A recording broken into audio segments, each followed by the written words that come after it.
ये कहानी एक किसान और भगवान की कहानी है। किसी ने क्या खूब कहा है ना कि जो मुस्कुरा रहा है उसे दर्द ने पाला होगा, जो चल रहा है उसी के पाँव में छाला होगा। बिना संघर्ष के इंसान चमक ही नहीं सकता, जो जलेगा उसी दिए में उजाला होगा।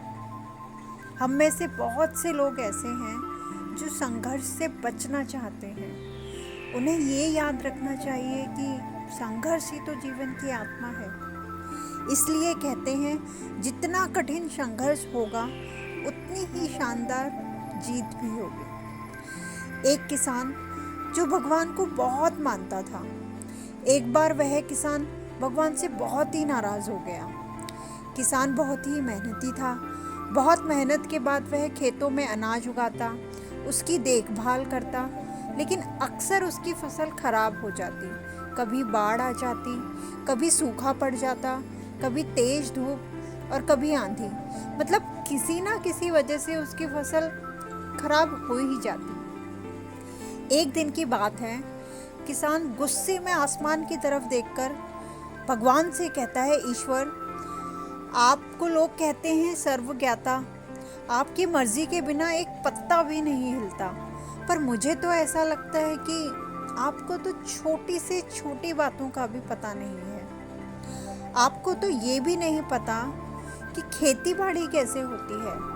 अगर आपको पता होता तो हर समय जो ये बाढ़, आंधी, तूफान आते हैं, ये फिर कभी नहीं आते।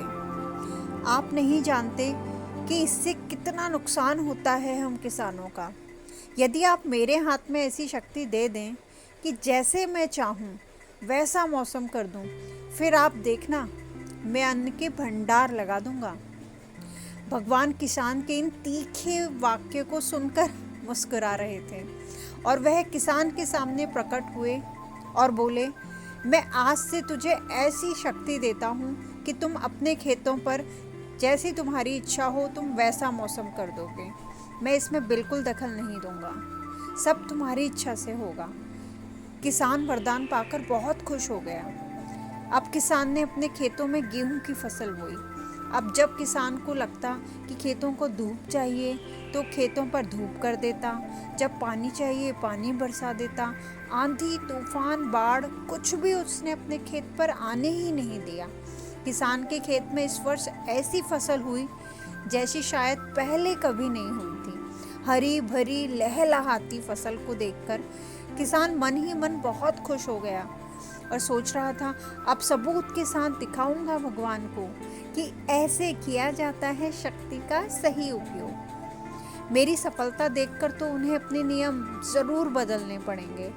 कुछ दिन और गुजरे। जब फसल काटने की तैयारी थी, किसान बहुत उत्सुकता के साथ फसल को जैसे ही काटने लगा तो उसकी नज़र गेहूं की बालियों पर गई।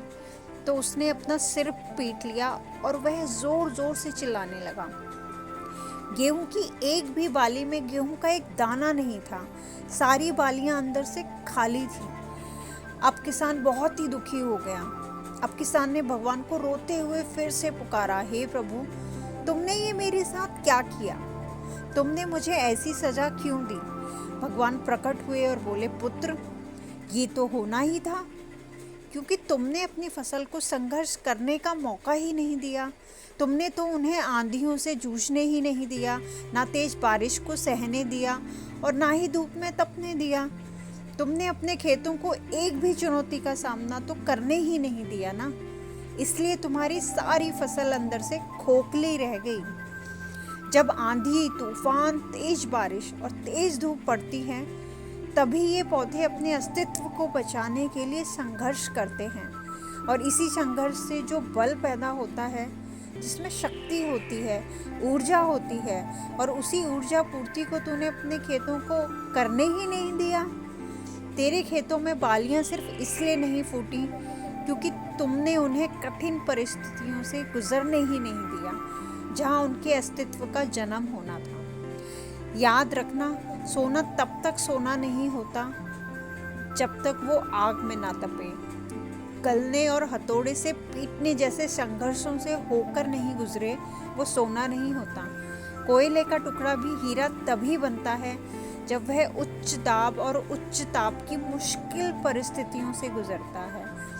इसी तरह अगर हमारी ज़िंदगी में कोई संघर्ष ही ना हो, कोई चुनौती ही ना हो, तो हम भी इन गेहूं की बालियों की तरह खोखले रह जाएंगे। हमारा भी कोई अस्तित्व नहीं होगा।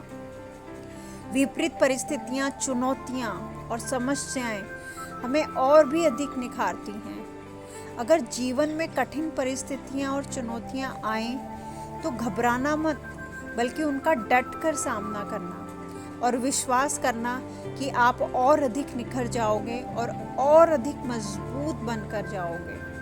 किसी ने सही कहा है, जिंदगी जीना आसान नहीं होता, बिना संघर्ष कोई महान नहीं होता।